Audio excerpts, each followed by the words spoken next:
रैटाटूई movie computer animated movie है और इसकी स्टोरी बाकी मूवी से काफी डिफरेंट और यूनिक है। रैटाटूई मूवी का मेन फोकस मन में छुपी काबिलियत और हुनर पे है कि अगर किसी के अंदर काबिलियत हो और वो उस पे मेहनत भी करे तो वो दुनिया में अपना नाम बना सकता है, फिर चाहे वो कोई इंसान हो या कोई छोटा सा चूहा। जी हाँ गाइस, ये स्टोरी किसी इंसान की नहीं बल्कि एक छोटे से चूहे की है जिसने अपने अंदर के हुनर को बाहर लाके मेहनत से पूरी दुनिया में अपना नाम बनाया। मूवी की शुरुआत होती है एक चूहे रेमी से जो कि अपनी फैमिली के साथ एक बुढ़िया के घर में रहता है। रेमी के पास खास सेंस ऑफ स्मेल और टेस्ट था जिसके कारण वो सिर्फ अच्छा और साफ खाना ही खाता था, लेकिन उसके भाई एमिल और बाकी के क्लैन को खाना अच्छा या बुरा होने से कोई मतलब नहीं था, उन्हें तो बस खाना चाहिए था। अपने क्लैन का सरदार जो कि रेमी के फादर होते हैं उसे एक फूड इंस्पेक्टर बनाते हैं ताकि वो फूड को सूंघ के बता सके कि वो सही है या उसमें जहर है। रेमी दरअसल टीवी में एक रेस्टोरेंट गस्टेओ के कमर्शियल्स देख के उसके हेड शेफ और ओनर गस्टेओ से बहुत इंस्पायर्ड था। गस्टेओ का रेस्टोरेंट फ्रांस के कैपिटल पेरिस में मौजूद था और एक बहुत अच्छा 5 स्टार रेस्टोरेंट माना जाता था। गस्टेओ ने एक बुक एनीवन कैन कुक भी लिखी थी जो कि उस बुढ़िया के पास मौजूद थी जहां वो रहता था। रेमी रोज उस बुढ़िया के किचन में जाके गस्टेओ का शो देखता था। एक दिन वो खाना लेने अपने भाई के साथ किचन में जाता है। वहाँ वो टीवी पे देखता है कि गस्टेओ की मौत हो गई है। ये देख रेमी बहुत सैड हो जाता है। इतने में वो बूढ़ी औरत उन्हें देख लेती है और दोनों को वहाँ से निकालने के लिए गन से उन पे फायर करने लगती है। एमिल रूफ पे लगे फानूस पे चढ़ जाता है जबकि रेमी स्लैब पे होता है। दोनों बूढ़ी औरत के अटैक से बचने की कोशिश करते हैं लेकिन बूढ़ी औरत फायर पे फायर करती जाती है। रूफ पे फायर्स करने से रूफ टूट के नीचे गिर जाती है और सारी रेड फैमिली जो कि ऊपर रूफ पे ही रहती थी नीचे गिर जाती है। इतने ज्यादा रेड्स को देख के वो बूढ़ी औरत मजीद फायर करना स्टार्ट हो जाती है। सब अपनी जान बचाते वहाँ से बाहर भागते हैं लेकिन रेमी को उस बुक की चिंता होती है जो किचन में पड़ी होती है। इधर सब भाग रहे होते हैं और उधर रेमी वापस आता वो बुक उठा लेता है क्योंकि वो उसके आइडियल शेफ गस्टेओ की होती है। रेमी बुक लिए अपने क्लैन के पीछे भागता है लेकिन तब तक सब बहुत दूर निकल चुके होते हैं। ये देख रेमी बहुत सैड हो जाता है। वो काफी दिन तक अपनी फैमिली का वेट करता है और साथ ही साथ गस्टेओ की बुक भी पढ़ता है। एक दिन रेमी के सामने गस्टेओ आता है जो कि दरअसल रेमी के दिल की आवाज होती है। गस्टेओ आके रेमी को कहता है कि उसे वहाँ फजूल बैठने के बजाय अपने ख्वाब को पूरा करना चाहिए। ये देख रेमी बाहर निकलता है और रूफ पे जाके देखता है कि वो तो पेरिस में है। सीन्स रेस्टोरेंट पे शिफ्ट होते हैं जहाँ एक यंग लड़का लिंग्विनी कुछ लेटर्स लेके आता है और वो वहाँ के नए ओनर और शेफ स्किनर को दे देता है। लिंग्विनी को जॉब की जरूरत होती है और उसे देख सब कहते हैं कि रेस्टोरेंट में एक सफाई करने वाले बंदे की जरूरत है। इसी कारण स्किनर उसे वहाँ रख लेता है। लिंग्विनी सफाई कर रहा होता है कि अचानक उससे वहाँ पे पड़ा सूप गिर जाता है। लिंग्विनी सूप सही करने की कोशिश में उसे और खराब कर देता है और ये सारा सीन खिड़की के बाहर बैठा रेमी देख रहा होता है और साथ ही साथ अपने इमेजिनेशन वाले गस्टेओ से बातें कर रहा होता है। इतने में रेमी का पाँव फिसलता है और वो खिड़की से होता हुआ रेस्टोरेंट के किचन में गिर जाता है। रेमी वहाँ से बहुत मुश्किल से भागता है, कभी तो किसी के पाँव के नीचे आने से खुद को बचाता है और कभी किसी ट्रॉली से।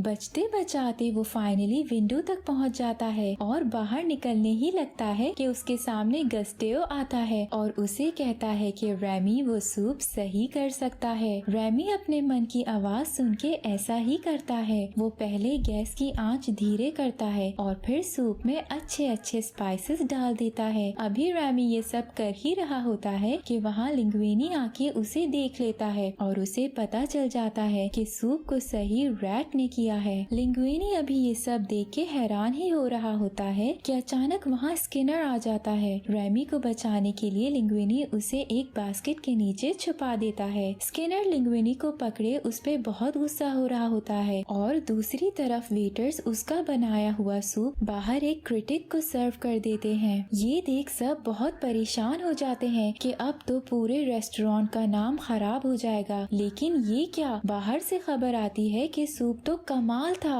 और उसका बिल्कुल अलग टेस्ट था। ये सुन के सब हैरान हो जाते हैं कि एक गार्बेज बॉय इतना अच्छा सूप बना सकता है। सब शेफ्स उस सूप को टेस्ट करते हैं और सब सूप के दीवाने बन जाते हैं। स्किनर लिंग्विनी को कहता है कि उसे वो सूप दोबारा बना के दिखाना पड़ेगा। उधर रैमी वहाँ से निकल के भागने लगता है तो सब उसे देख लेते हैं। स्किनर रैमी को देख जोर से चिल्लाना शुरू कर देता है कि अगर बाहर किसी को किचन में रैट के होने का पता चल गया तो रेस्टोरेंट बंद हो जाएगा। लिंग्विनी फौरन रैमी को ग्लास जार में बंद करके अपने साथ बाहर ले आता है। अब लिंग्विनी सैड होता है क्योंकि उसके बॉस ने उसे सूप दोबारा बनाने को कहा होता है। हालांकि लिंग्विनी ने तो सूप पहले भी नहीं बनाया, वो तो असल में रैमी ने बनाया था। लिंग्विनी रैमी से बातें करता है तो वो हाथ से इशारे करके उसका जवाब देता है, जिससे लिंग्विनी को पता चलता है कि रैमी उसकी बातें समझता है। लिंग्विनी ये देख रैमी को आजाद कर देता है, मगर जार खोलते ही रैमी वहाँ से भाग निकलता है। लिंग्विनी अब और परेशान हो जाता है कि रैमी तो बस एक चूहा है और वो उसकी मदद कैसे करेगा। इधर रैमी थोड़ा आगे जाता है तो सैड हुए लिंग्विनी को देख वापस आ जाता है। अब लिंग्विनी रैमी को लेके अपने घर चला जाता है। नेक्स्ट मॉर्निंग रैमी सुबह उठ के लिंग्विनी के लिए एक स्पेशल ब्रेकफास्ट बनाता है जो लिंग्विनी को बहुत पसंद आता है। फिर वो दोनों जल्दी में निकल के रेस्टोरेंट की तरफ जाते हैं। न्यूज़पेपर में अब हर तरफ लिंग्विनी के सूप की खबर फैल चुकी होती है। अब लिंग्विनी ने वो सूप दोबारा बनाना होता है, इसलिए लिंग्विनी ने रैमी को अपने कोट में छुपाया होता है। दोनों सूप बनाने लगते हैं, लेकिन अभी दोनों की ट्यूनिंग अच्छी नहीं होती क्योंकि लिंग्विनी रैमी की जुबान नहीं समझ सकता और लिंग्विनी को कोई स्पाइस डालने या डालने से मना करने का तरीका रैमी को नहीं पता होता। इसलिए वो किसी स्पाइस को ना डालने का कहने के लिए लिंग्विनी को बाइट करता है, जिससे लिंग्विनी को पेन होता है। लिंग्विनी उसे लेके स्टोर में आता है और उससे बात करता है कि दोनों इस तरह काम नहीं कर सकते हैं। इतने में वहाँ स्किनर आ जाता है। दरवाजे के बाहर से वो लिंग्विनी की बातें सुनता है और अंदर आके उसे देखता है। लिंग्विनी जल्दी में रैमी को अपने बालों में छुपा के हैट से कवर कर लेता है और स्किनर को बताता है कि वो तो खुद से बातें कर रहा था। अब दोनों बाहर निकलते हैं। लिंग्विनी एक वेटर से टकराने ही वाला होता है कि रैमी उसके बाल खींच के उसे रोक देता है। ऐसा करने से अब दोनों को समझ आ जाता है कि उन्होंने अपनी ट्यूनिंग कैसे करनी है। अब घर जाके रैमी और लिंग्विनी साथ काम करने की प्रैक्टिस स्टार्ट करते हैं। लिंग्विनी को ब्लाइंड फोल्डेड करके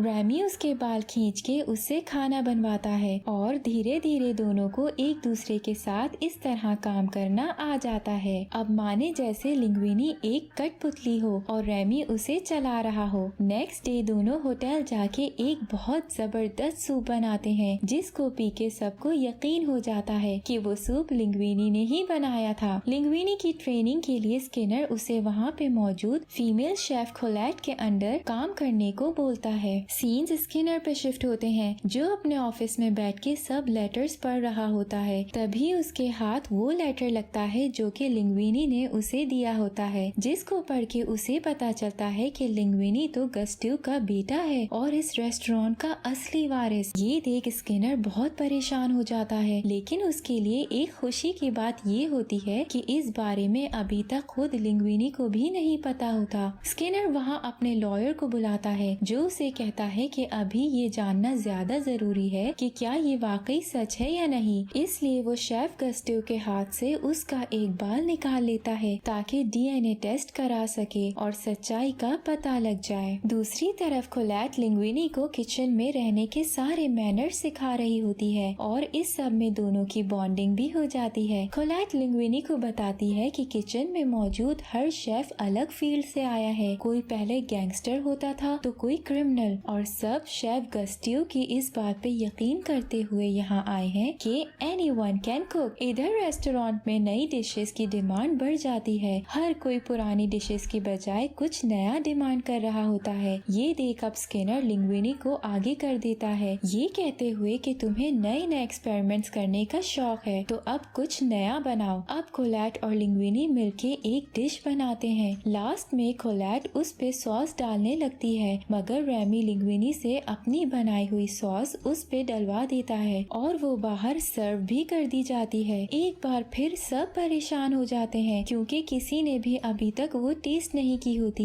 लेकिन एक बार फिर उसके खाने की धूम मच जाती है और देखते ही देखते स्पेशल डिश की डिमांड बढ़ जाती है। सब होटल की ये विक्ट्री बहुत एंजॉय करते हैं, मगर स्किनर को अभी भी लिंग्विनी पे शक होता है। इसीलिए वो एक दिन उसे अपने ऑफिस में बुला के सच उगलवाने के लिए उसे बहुत ज्यादा वाइन पिला देता है, मगर लिंग्विनी उसे कोई खास जवाब नहीं देता, जिससे स्किनर को गुस्सा आ जाता है और वो उसे पूरा किचन साफ करने को बोलता है। सीन्स रैमी पे शिफ्ट होते हैं, जो आराम से बैठ के खाना खा रहा होता है कि अचानक उसे बाहर से आवाज आती है कि वो बाहर जाके देखता है तो उसे एक शैडो दिखता है जो एमिल का होता है। एमिल उसे बताता है कि सब उसे बहुत याद करते हैं और फिर उसे अपने साथ वापस अपनी फैमिली के पास ले आता है। रैमी के वापस आने पे उसके डैड वहाँ एक बड़ी सी पार्टी रखते हैं। रैमी उनसे मिलके उन्हें सारी स्टोरी बताता है, जिसको सुन के वो रैमी को ह्यूमन से दूर रहने का बोलते हैं, लेकिन वो उनकी बात नहीं मानता। ये देख वो रैमी को एक शॉप में ले जाते हैं, जहाँ वो उसे काफी ज्यादा पेस्टिसाइड्स और चूहों को मारने के स्प्रेस दिखा के बताते हैं कि ह्यूमंस कभी भी रैट्स को पसंद नहीं कर सकते। ये सीन रैमी के लिए बहुत शॉकिंग होता है। नेक्स्ट मॉर्निंग रैमी रेस्टोरेंट के खुलने से पहले ही किचन में चला जाता है, जहाँ वो नशे में धुत लिंग्विनी को देखता है। रैमी उसे उठाने की बहुत कोशिश करता है, लेकिन वो नहीं उठ पाता। फिर उसे बालों से कंट्रोल किए खाना बनवाता है। कोलैट लिंग्विनी से बात करती है, लेकिन नशे में होने की वजह से वो जवाब नहीं देता, तो कोलैट उसे घमंडी समझती है कि अब स्किनर का बेस्ट शेफ बन के वो उसे बुलाना भी पसंद नहीं कर रहा। ये देख वो गुस्से से वहाँ से जाने लगती है, लेकिन अब होश में आया लिंग्विनी उसे बात करता है और मनाता है, जिससे दोनों की बात बन जाती है। सीन्स स्किनर पे शिफ्ट होते हैं, जिसको पता चल जाता है कि लिंग्विनी गस्टू का ही बेटा है और वो उसकी नाजायज औलाद है। ऐसा होने से अब ये बात साफ जाहिर है कि रेस्टोरेंट का असली ओनर लिंग्विनी है, लेकिन स्किनर किसी भी सूरत रेस्टोरेंट हाथ से नहीं जाने दे सकता, इसलिए वो ये सब छुपाता है। दूसरी तरफ लिंग्विनी और कोलैट की बढ़ती अफेक्शन के कारण अब रैमी बहुत अकेला फील करने लगता है, क्योंकि अब लिंग्विनी उससे कोई बात नहीं करता होता। रैमी को लगता है कि लिंग्विनी भी बाकी ह्यूमंस की तरह मीन और सेल्फिश है। एक दिन रैमी अपनी फैमिली के लिए खाना लेने वहाँ आता है, मगर किचन की की ना होने की वजह से वो उसे ढूंढने के लिए ऑफिस चला जाता है और ड्रॉर के अंदर से वही लेटर पढ़ लेता है। रैमी लेटर पकड़ लेता है, इतने में वहाँ स्किनर आ जाता है और रैमी को पकड़ने की कोशिश करता है।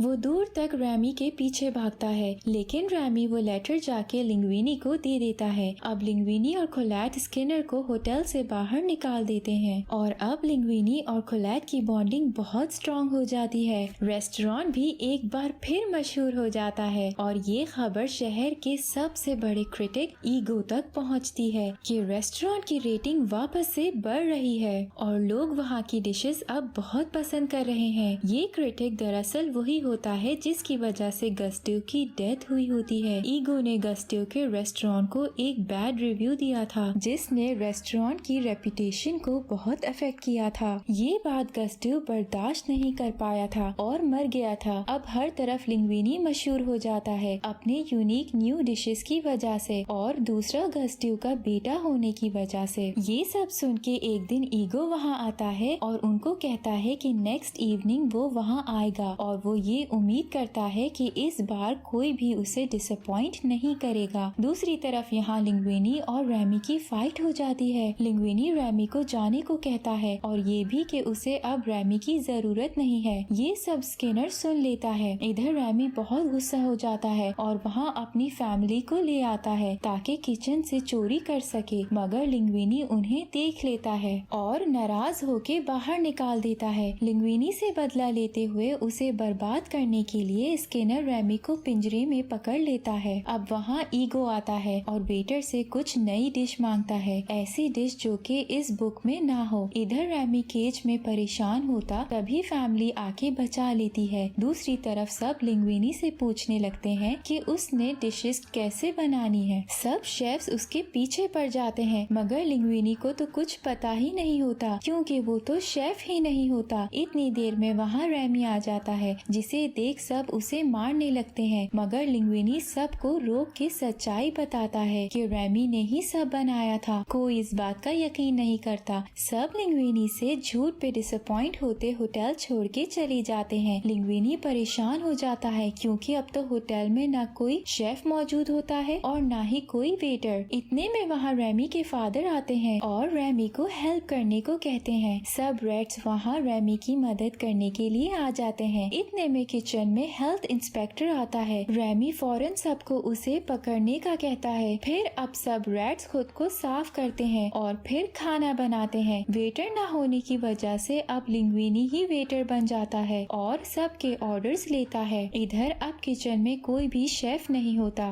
बल्कि सब रैट्स ही रैट्स होते हैं। कोलैट लिंग्विनी की हेल्प करने के लिए वापस आती है तो वो हर जगह चूहों को देखती है। कोलैट और लिंग्विनी अब मिलके काम शुरू करते हैं। कोलैट रैमी से पूछती है कि वो ईगो के लिए कौन सी डिश बनाने लगा है, तो रैमी उसे कहता है रैटाटुई। रैमी एक बहुत खूबसूरत डिश बनाता है। लिंग्विनी उसे सर्व करता है। रैटाटुई का एक बाइट खाते ही ईगो वापस अपने पुराने टाइम में आ जाता है। दरअसल ईगो एक फार्मर फैमिली से होता है और ये डिश भी फार्मर डिश होती है, जिससे ईगो बहुत इंस्पायर होता है और शेफ से मिलने का बोलता है। लिंग्विनी उसे कहता है कि अगर उसे शेफ से मिलना है तो सबके जाने का वेट करे। सबके जाने के बाद लिंग्विनी उसे रैमी से मिलाता है, जिसको देख ईगो हैरान हो जाता है। नेक्स्ट डे न्यूज़पेपर में ईगो का रिव्यू आता है, जो ये लिखता है कि गस्टियो की बात सच थी कि एनीवन कैन कुक, और फिर कहता है कि मैं सबसे बड़ा शेफ इसी को मानता हूँ, मगर हेल्थ इंस्पेक्टर चूहों की प्रेजेंस की वजह से होटल सील कर देता है और एक चूहे के बारे में रिव्यू देने की वजह से अब ईगो की जॉब भी चली जाती है। लेकिन लिंग्विनी हार नहीं मानता। वो कोलैट के साथ मिलके एक नया रेस्टोरेंट खोलता है, जहाँ लिंग्विनी और कोलैट मिलके काम करते हैं और जहाँ के सारे शेफ्स चूहे होते हैं। ईगो भी वहाँ बहुत दफा आया करता है, सिर्फ वो स्पेशल डिश रैटाटुई खाने, और यही मूवी की हैप्पी एंडिंग हो जाती है।